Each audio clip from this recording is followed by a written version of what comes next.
guys, it's your girl Nia. I know it's been a very long time since I made a video for you guys, but I was gonna straighten my hair today and I thought you guys would love to see it. As you know, there's a video on my page talking about making my hair go from thin to thick with my flat iron method, how I choose to flat iron my hair, how often I flat iron my hair. There's like a method to the madness. And my hair, it's not necessarily thin, so my girlies out there who have fine hair know what I'm talking about. When you straighten your hair, it's bone straight, it looks stuck to your head, it doesn't have any volume, but you know you have a lot of hair, you know you have thick hair, so it's kind of like a disappointment whenever you get your hair straightened, it's just too flat. So I was gonna show you guys how I straighten my hair again. It's been like maybe 2 years since I made my last video, maybe a year and a half, I'm not sure, but it's been a long time. So things have changed with how I do my hair. The products that I use are pretty much the same, but how I do it now is just a little bit different since I perfected it. And yeah, and I have a lot more hair now, as you guys can see, in the last few years. So I wanted to just show you how much my hair has grown and what I kind of do with my hair to maintain length. And yeah, so I just want to show you guys today how that goes. And let's get into it. Okay, so first things first, you're definitely going to want to grab you a drink. You know, when you're getting ready, it's a time where you're pampering yourself, so why not set the mood with a nice drink? Here I'm just kind of showing you how much hair I have. And there was really a point in my life, guys, where I thought I had thin hair, but literally it was just that I wasn't getting my hair straightened the right way. Here I'm just showing you the products that I use. I just use Design Essentials and Mizani for anti-humidity and a little bit of oil for sheen. I also use my Chi flat iron and I set it to 410. I know it's not a good thing to really have your flat iron so high up, but because I only do one pass when I blow dry my hair, I feel like it's perfectly fine for me to do one pass with 410. So here I'm just kind of blow drying my hair, getting out all of the maybe kinks that maybe happened while I was just outside. I went outside for a second, and in Georgia, you go outside for 5 seconds, the humidity is gonna just kind of make your hair kind of tangled and have little nicks in it, and you want to kind of avoid that. So when you're straightening your hair, so you get the best results, so you're gonna want to blow dry that straight out again.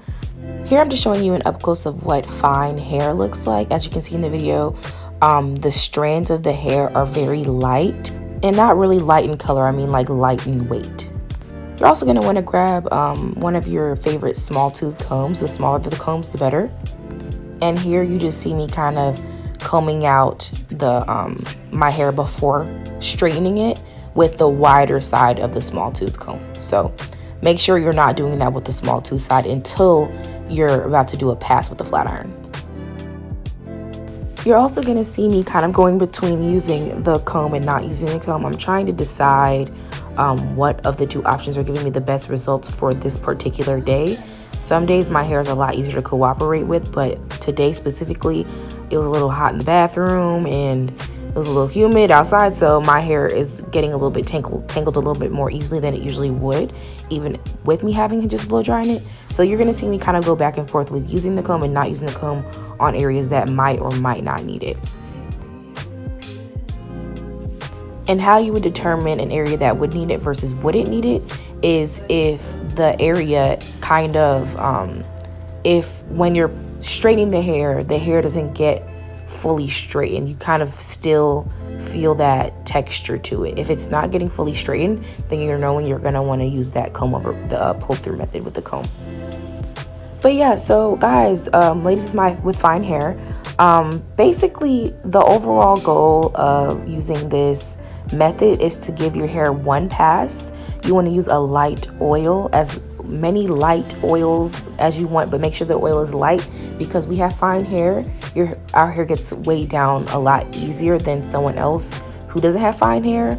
In addition to that, when we get our hair straightened, the more passes that we do, the kind of straighter the hair gets, and you want to have a little bit of texture to your hair so it's not so thin. Our hair is very, very, the strands of our hair are very small. Therefore, it doesn't mean we don't have a lot of it or a lot of strands, but the strands are very small. So in order to kind of get a nice full look, you don't want to take away all the texture from the hair. You want to keep some texture in there. And I find that the best way to do that is to, well, just pass over the hair 1-2 times max. For my ladies with fine hair, and it's also a little bit thin, I find that this method works just the same for you, because you're kind of keeping the volume in your hair by not getting that hair bone straight. We, with fine and thin hair, we don't need a bone straight hairstyle.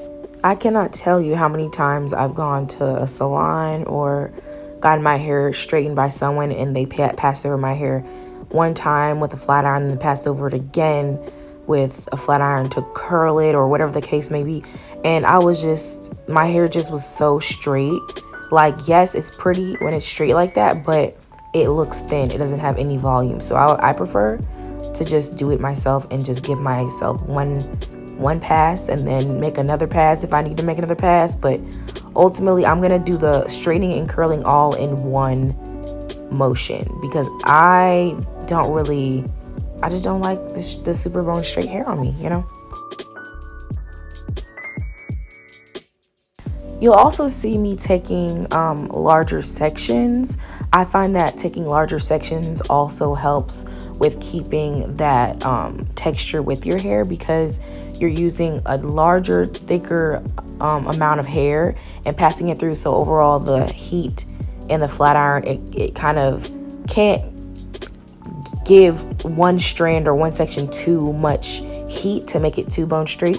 So that's why I kind of use a larger section. And it's crazy because it only takes me about 20 minutes to straighten my hair, because I'm doing one quick pass and then maybe doing some touch-ups at the end. Now, the crown of my head is a little bit of the problem area. That area is just like drier. It doesn't really have, it has a texture or a curl pattern, but it's a lot more difficult to deal with. Sometimes it's kind of even tender. Like, just at the top of my head, that's why you see me taking a lot smaller you see me taking smaller amounts of hair up there, because I know that back there needs a little bit more attention if I really want it to be, if I want it to lay how I want it to lay. So yeah.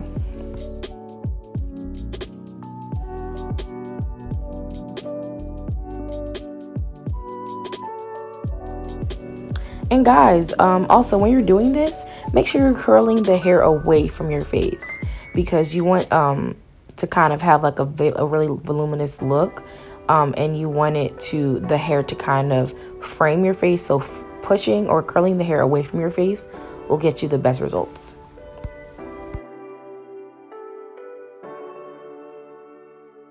But on another note, how is everyone?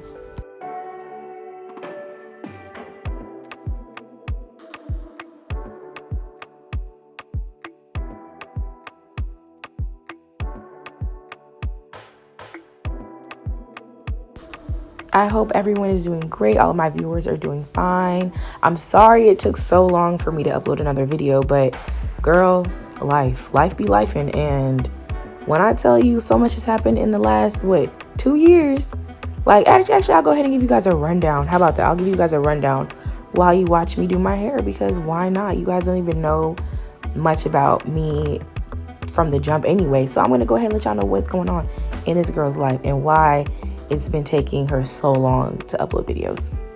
So as most people know by now, I was a biology major from 2016 to 2019, and then in 2020 I decided to change my major to architecture. Basically, I just felt like biology was no longer a passion for me. Don't get me wrong, I still love biology.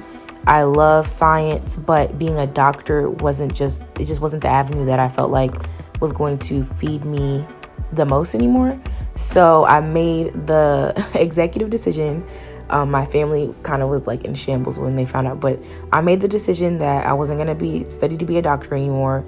And I kind of prayed about it, and God pointed me to the direction of architecture. So that's how I got really introduced into architecture. That's another story for another day. It's actually kind of cool story how I got really introduced into architecture, but for right now, just know that God set it in motion for me. So I was a architecture major from 2020. Spring semester, January 2020, and then that's when the pandemic happened. So, as you know, everything was in shambles. And everybody's life was kind of just uprooted. But after COVID and after everything kind of got right back to normal, and architecture classes started really picking back up pace, and everything was back on track as it should be, I really just lost all sense of time. I had no time for my business. I had no time for myself. I had no time for my YouTube channel, because architecture is such a demanding major. Like, honestly, y'all, I did not expect this. Like, nobody told me this when I signed up. Like, I'm kind of happy they didn't, though, because I might not have joined, and I feel like architecture is really a calling for me, but nobody warned me at all about what I was getting myself into, like, at all. But anyway, I say all that to say that architecture is really demanding, and that's pretty much why I had a 2-year hiatus. But now I'm in my what year? So with my architecture program, I was in the accelerated program, which basically condenses the 5-year architecture program into 4 years. So right now I'm in my 4th year of architecture, even though it's only my 2nd year of architecture school. Oh, sorry, no, it's my 3rd year of architecture school. So I'm a 4th year. I have 1 more year after this year to do. And then in May of 2024, I will be graduating. But yeah, since then, I'm actually currently working in my field. I work for a design firm in Atlanta currently. So yeah, so pretty much right now I'm just working. It's still in school. The reason I'm able to even do videos right now is because as you get higher up in your degree with architecture, you kind of get less classes. So I started off with like a packed schedule, of 5 courses per semester, and then slowly it died down to like 4, and then 3. Like this semester I only have 3 architecture courses: Monday, Wednesdays, and Fridays, and then Tuesdays and Thursdays I go into the office for work and then pick up extra work hours on the weekend. And then I have time to do my content creating for my Instagram, which, by the way, literally blew up over the summer. I have no idea. Let me just say this much. Instagram Reels, they're the real deal. Literally, y'all, I got like 30K followers in like the span of a week because of my Instagram Reels that really had nothing to do with, anything valid. But hey, I literally now have 31K organic followers. So that's something, I could tell that story another day, though, exactly how I did. I'll give y'all the deets on how that happened. But make sure you follow my Instagram page. It's Nia Zell, so Niiazel. And yeah, you guys can follow that. And I post stuff about my soap business, Alchemy, that's ALLKHMI on Instagram. And then I also post stuff about architecture from time to time. When I'm feeling, confident in my work, I'll share it. And yeah, so that's pretty much what my Instagram is all about. But if you guys have any questions about how it's been, or if you're interested in architecture at all and you have any questions about what the career is like, definitely hit me up, because I really kind of took a leap of faith with architecture. I had no idea what I was getting myself into. I didn't even know what architecture was until maybe a week before I decided to change my degree. I'm not even kidding. And literally, it was kind of blind faith in what God just wanted me to do, and kind of going up based off of feelings that I had about the medical field, especially considering I was kind of transitioning to a more naturalistic, holistic lifestyle. I don't even take medicine. So what do I look like working as a doctor, telling people to take medicine, and I don't even take medicine myself? So that's just me personally. That's why I kind of had to reevaluate my life decision. And I feel like I did a really good job at that, because even though I didn't know at the time, now that I'm in architecture, I know all the possibilities and all the ways that I can help the community health-wise.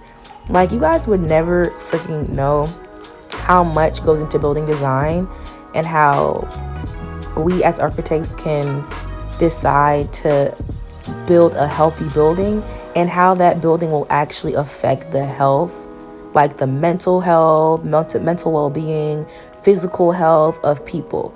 Like, you would never think that a building has the ability to make people healthy or unhealthy. Quite literally. Like, I had no idea. And in addition to that, y'all already know the whole issue with climate change.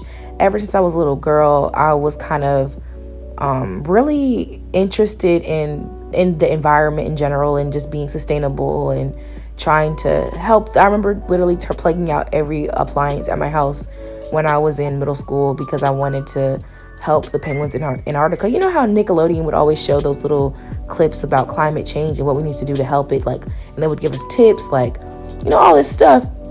And I remember as a little kid just being like, oh my God, we have to fix it. We have to fix this. Like, this is not good. And now I literally am in a position where I am a part of that change, which I never expected to be a part of. So I just feel like God just has an interesting and mysterious way of working. And sometimes you just gotta go with what you feel. Like, don't listen to other people and don't consider what other people have to say about what your decisions are. You go after what you want at the end of the day, because they're not you. They don't have your relationship with God. They don't know what your purpose is. Only God knows that, and only you know that. So it's like when people have an opinion on, you know, what you're doing and the decisions that you make, and you just gotta let them have that opinion and keep it pushing. Because at the end of the day, 9 times out of 10, they don't even know what they're doing themselves. So it's best to just kind of take your own advice or listen to yourself. Don't even get advice from others. Like, I'm sorry, just do it yourself. Like, the way I made my degree, I literally didn't even ask anybody if I should change my degree to architecture. I just went to my school office and I just changed my degree. Like, I changed it online. Matter of fact, I changed it online before I even went to my school. I changed it online and then set up a meeting with my advisor. And then that's when she was like, okay, cool, so you switched? And I was like, yeah, it was really just spontaneous. And, you know, best decision of my life. Everybody in my, you know, I won't say everybody in my life, but I know people around me were like, girl, what the heck? Like, you need to, you know, settle down and pick something. Because I'm not going to lie, guys, I am a jack of all trades. And, you know, they say jack of all trades is a master of none.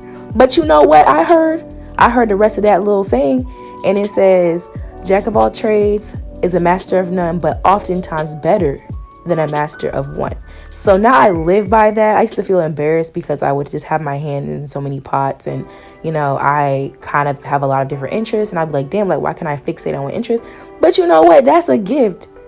It's a gift. So y'all can sit here and y'all can watch my journey and watch all the fruits of my labor come to fruition, and just see what happens when you kind of just say F what everybody else is talking about and you live for yourself and you make decisions for yourself.